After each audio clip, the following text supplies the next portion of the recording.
Il vous demande où vous êtes, puis avec qui, puis pourquoi vous n'avez pas répondu plus tôt. Au début, vous ne trouvez pas cela étrange. Quelqu'un qui tient à vous peut s'inquiéter. Quelqu'un qui vous aime peut vouloir savoir si vous êtes bien rentré, si vous allez bien, si rien ne vous est arrivé. Alors vous répondez, vous expliquez, vous rassurez. Vous dites que votre téléphone était dans votre sac, que vous étiez dans le métro, que vous n'aviez pas entendu l'appel, que vous étiez simplement fatigué. Et puis, un jour, vous remarquez autre chose. Vous ne répondez plus pour informer. Vous répondez pour éviter une réaction. Vous ne dites plus simplement la vérité. Vous la préparez. Vous la rendez plus acceptable. Vous retirez un détail. Vous ajoutez une justification. Vous choisissez vos mots avant même d'appuyer sur « Envoyer ». Pas parce que vous avez fait quelque chose de mal, mais parce que vous savez déjà qu'un silence, un retard, une sortie, un café avec quelqu'un ou une soirée sans répondre peuvent devenir un problème. Et quand vous essayez de dire que cela vous pèse, l'autre personne répond doucement « Mais je m'inquiète pour toi ». Ou encore « C'est pour ton bien ». Et cette phrase vous bloque, parce qu'elle ressemble à de l'amour. Elle ressemble à de la protection. Elle ressemble à quelque chose que vous ne devriez pas repousser. Alors vous vous taisez. Vous vous dites peut-être que vous êtes trop sensible. Vous vous dites que beaucoup de gens aimeraient qu'on s'inquiète pour eux. Vous vous dites que le problème vient peut-être de votre besoin d'espace. Mais au fond, quelque chose se ferme. Vous ne vous sentez pas protégé. Vous vous sentez observé. Vous ne vous sentez pas aimé. Vous vous sentez surveillé. Et c'est là que la confusion commence. Parce que le contrôle ne porte pas toujours un visage dur. Il ne crie pas toujours. Il ne donne pas toujours des ordres. Il ne dit pas toujours « tu n'as pas le droit ». Parfois, le contrôle parle doucement. Il utilise des mots tendres. Il dit « je veux juste savoir, je fais ça parce que je tiens à toi. Je veux te protéger. Si tu n'as rien à cacher, pourquoi ça te dérange ?» Et plus la phrase paraît raisonnable, plus il devient difficile de dire que quelque chose ne va pas. C'est cela qui rend ce mécanisme si froid. Ce n'est pas une inquiétude simple. C'est une inquiétude qui prend de la place. Elle entre dans vos horaires, dans vos messages, dans vos relations, dans vos silences, dans vos moments où vous n'avez simplement pas envie de parler. Une vraie inquiétude demande « Tu vas bien ?» Le contrôle demande « Pourquoi tu ne m'as pas répondu comme je l'attendais ?» Une vraie inquiétude accepte une réponse simple. Le contrôle en demande une autre, puis une preuve. Une vraie inquiétude peut entendre « Je vais bien, ne t'inquiète pas ».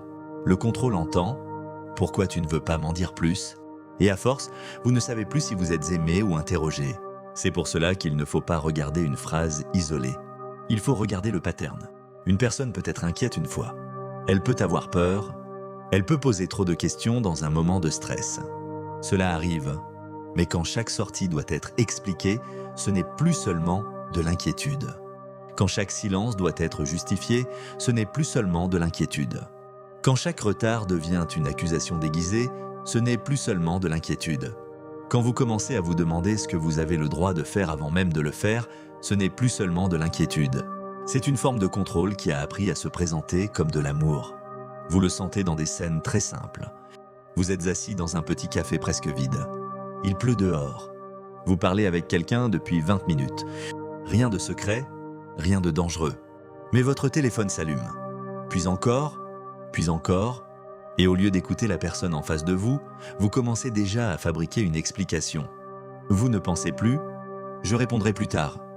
Vous pensez « comment je vais expliquer ça sans créer de froid ?» Ou bien, vous êtes sur le palier de votre immeuble. La clé encore dans la main. Vous venez de rentrer. Avant même d'enlever votre manteau, vous voyez 3 messages. « Tu es où ? Pourquoi tu ne réponds pas ?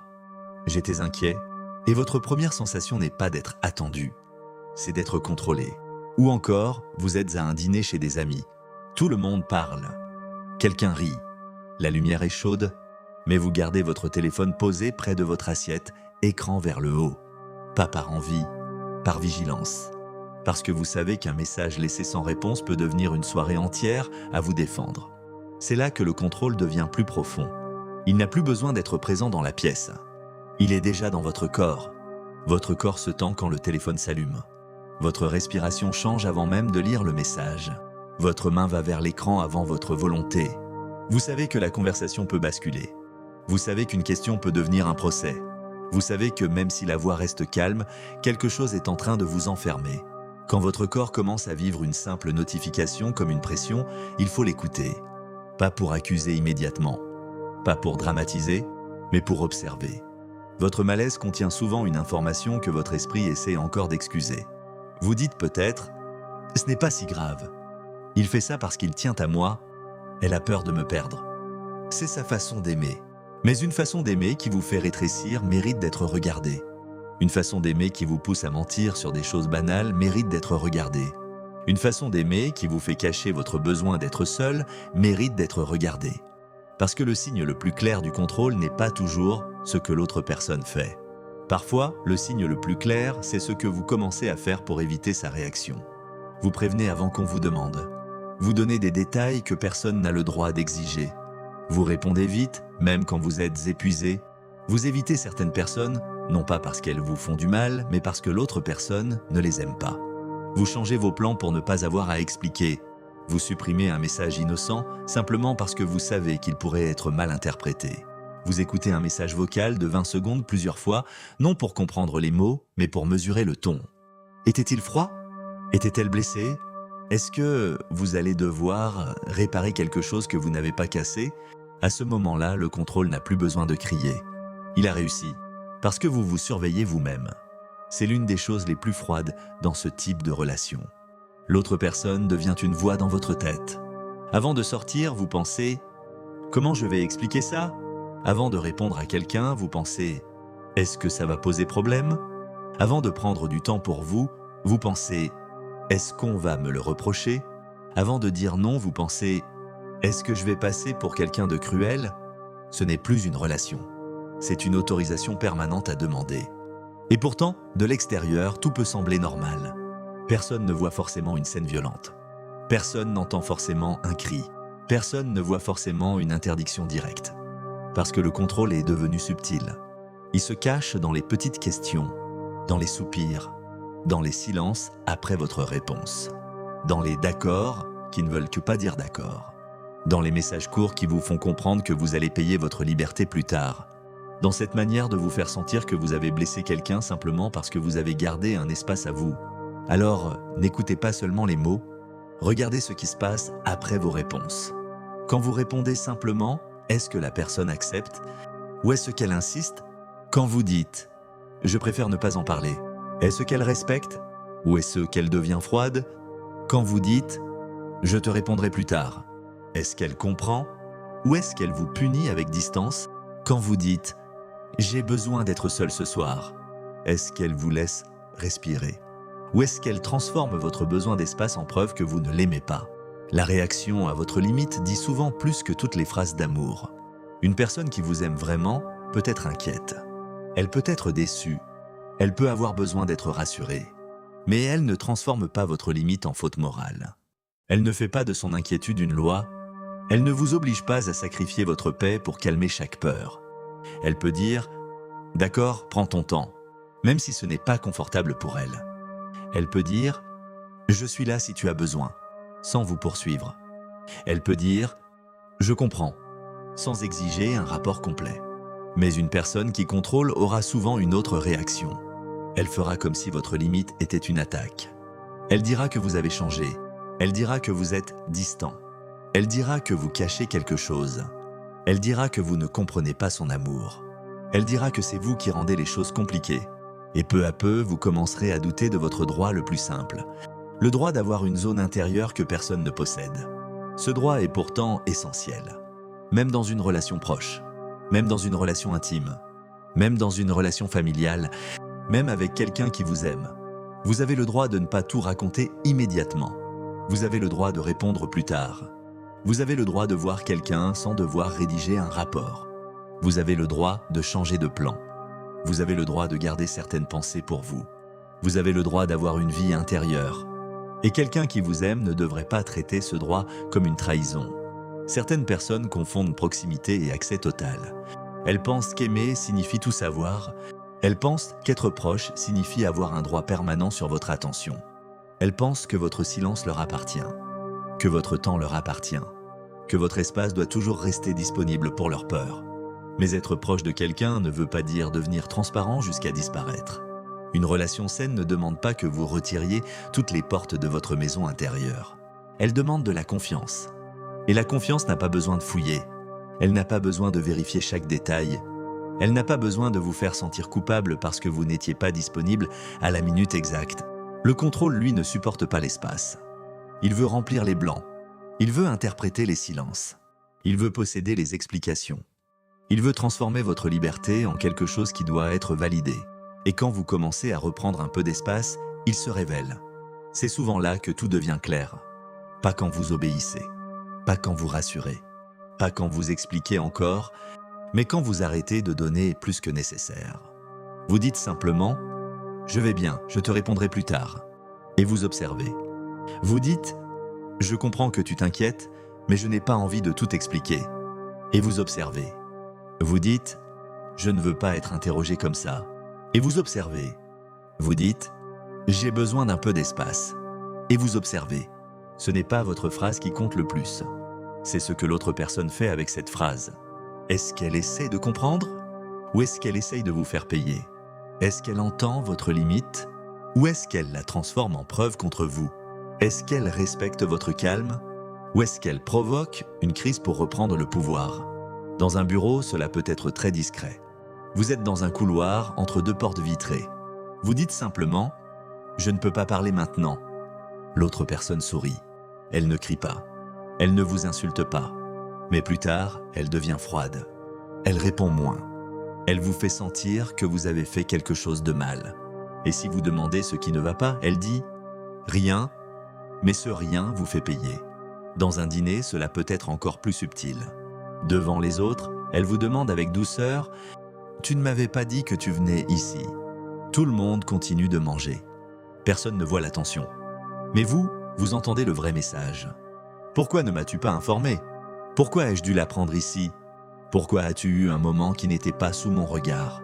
Ce n'est pas la phrase seule, c'est la manière dont elle réduit votre liberté devant les autres. C'est la manière dont elle vous oblige à vous justifier avec le sourire. C'est la manière dont elle transforme un détail ordinaire en dette. Il y a des personnes qui ne supportent votre paix que lorsqu'elle leur obéit. Elles aiment votre douceur quand elle les rassure. Elles aiment votre disponibilité quand elle leur profite. Elles aiment votre transparence quand elle leur donne du pouvoir. Mais dès que votre douceur devient une limite, elles disent que vous êtes devenu froid. Dès que votre calme ne se plie plus, elles disent que vous avez changé. Dès que votre silence vous protège, elles disent que vous cachez quelque chose. Alors restez lucide. Ne vous enfermez pas dans la question « Est-ce que cette personne s'inquiète vraiment ?» Peut-être que oui. Peut-être qu'une partie d'elle s'inquiète vraiment. La vraie question est ailleurs. Que fait-elle avec son inquiétude? Est-ce qu'elle l'utilise pour ouvrir un dialogue ou pour prendre le contrôle? Est-ce qu'elle l'utilise pour vous comprendre ou pour vous surveiller? Est-ce qu'elle l'utilise pour se rapprocher de vous ou pour vous empêcher d'avoir une vie qui ne tourne pas autour d'elle? Une émotion réelle peut quand même devenir abusive dans ses effets. Quelqu'un peut avoir peur et utiliser sa peur pour vous enfermer. Quelqu'un peut se sentir abandonné et utiliser cette blessure pour vous retenir. Quelqu'un peut dire qu'il vous aime et utiliser cet amour comme une autorisation de vous suivre partout. Ce n'est pas parce que son émotion est sincère que son comportement est juste. C'est une distinction importante. Vous n'avez pas besoin de nier sa peur pour protéger votre liberté. Vous pouvez reconnaître « Oui, tu es inquiet » et dire aussi « Non, tu n'as pas le droit de me surveiller ». Vous pouvez reconnaître « Oui, tu tiens à moi » et dire aussi « Non, mon espace ne t'appartient pas ». Vous pouvez reconnaître « Oui, tu as besoin d'être rassuré » et dire aussi « Non, je ne vais pas me réduire pour calmer chaque insécurité ». C'est là que beaucoup de gens culpabilisent. Ils pensent qu'une limite est un manque d'amour. Mais une limite n'est pas un manque d'amour. Une limite est une forme de vérité.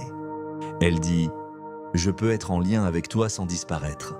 Elle dit « Je peux t'aimer sans t'appartenir ». Elle dit « Je peux entendre ton inquiétude sans lui donner le droit de diriger ma vie ». Et si cette vérité détruit la relation, alors peut-être que la relation ne reposait pas sur l'amour que vous pensiez. Peut-être qu'elle reposait sur votre disponibilité permanente, sur votre peur de décevoir, sur votre habitude de rassurer, sur votre silence, sur votre capacité à accepter trop de questions pour éviter une tension. Ce n'est pas facile à voir, Au début, vous avez peut-être confondu cette intensité avec de l'attachement. Quelqu'un qui demande souvent où vous êtes peut donner l'impression qu'il pense à vous. Quelqu'un qui veut savoir avec qui vous parlez peut donner l'impression que vous comptez. Quelqu'un qui réagit à votre silence peut donner l'impression que votre présence est importante. Mais il y a une différence entre compter pour quelqu'un et devenir un territoire qu'il surveille. Il y a une différence entre être aimé et être suivi. Il y a une différence entre être attendu et être contrôlé. Et cette différence se voit dans l'effet que la relation a sur vous. Est-ce que vous devenez plus calme ou plus tendu? Est-ce que vous devenez plus vrai ou plus prudent? Est-ce que vous vous sentez libre de parler ou obligé de choisir chaque mot? Est-ce que vous vous sentez accompagné ou examiné? La vérité apparaît rarement dans les grandes déclarations. Elle apparaît dans ce que votre vie devient à côté de cette personne. Si vous devenez plus petit, écoutez ce signal.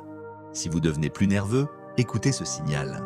Si vous avez l'impression de demander la permission pour respirer, écoutez ce signal. Si vous cachez des choses ordinaires pour éviter une réaction disproportionnée, écoutez ce signal. Votre paix parle. Votre tension parle. Votre fatigue parle. Et votre besoin d'espace n'est pas une faute. Parfois, il faut arrêter d'essayer de convaincre l'autre que son inquiétude vous étouffe. Certaines personnes ne veulent pas comprendre. Elles veulent garder le droit de poser les mêmes questions. Elles veulent garder le droit de vous faire sentir coupable. Elles veulent te garder le droit d'appeler contrôle ce qu'elles appellent amour. Alors revenez aux faits. Combien de fois avez-vous dû vous justifier pour une chose normale? Combien de fois avez-vous changé votre comportement pour éviter sa réaction?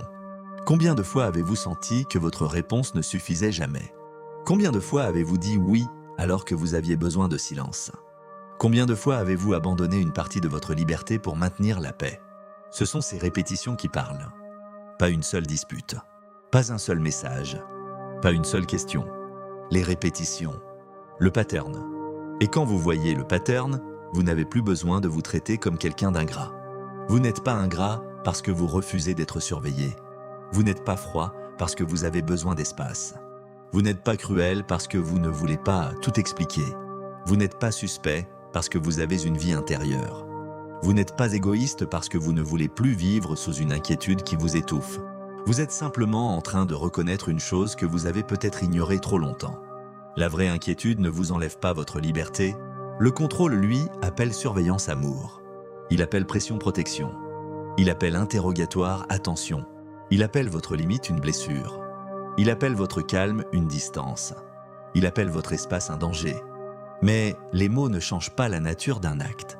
Surveiller reste surveiller même si la voix est douce. Insister reste insister, même si la phrase commence par « je m'inquiète ». Vous faire culpabiliser reste vous faire culpabiliser, même si l'autre personne dit que c'est pour votre bien. Vous avez le droit de voir cela clairement, sans haine, sans scène, sans chercher à détruire l'autre. Simplement avec lucidité. Il existe une liberté très simple que personne ne devrait vous retirer. La liberté de vivre sans devoir prouver en permanence que vous ne faites rien de mal. Vous n'avez pas à transformer chaque journée en rapport. Vous n'avez pas à transformer chaque sortie en justification. Vous n'avez pas à transformer chaque silence en excuse. Vous n'avez pas à répondre immédiatement pour prouver votre loyauté. Vous n'avez pas à laisser quelqu'un fouiller votre paix au nom de son inquiétude. Quelqu'un peut s'inquiéter pour vous sans vous enfermer. Quelqu'un peut vous aimer sans vous surveiller. Quelqu'un peut vouloir votre bien sans vous retirer le droit de choisir. Quelqu'un peut avoir peur sans faire de sa peur une règle pour votre vie. Et si chaque fois que vous demandez un peu d'espace, l'autre personne exige plus, ce n'est plus seulement de l'inquiétude. Si chaque réponse simple devient insuffisante, ce n'est plus seulement de l'inquiétude. Si chaque limite déclenche du froid, des accusations ou du silence, ce n'est plus seulement de l'inquiétude. Si chaque moment loin d'elle vous revient sous forme de culpabilité, ce n'est plus seulement de l'inquiétude. Ce n'est peut-être pas votre liberté qui menace la relation, c'est peut-être son besoin de contrôle qui ne supporte plus votre liberté. Et ce jour-là, vous n'avez pas besoin de crier. Vous n'avez pas besoin de vous défendre pendant des heures. Vous n'avez pas besoin de prouver que vous êtes une bonne personne. Vous avez seulement besoin de revenir à cette vérité simple. L'amour qui vous respecte ne vous demande pas de vivre sous surveillance, et ce qui vous étouffe n'est pas toujours de l'amour. Même quand cela dit, c'est pour ton bien.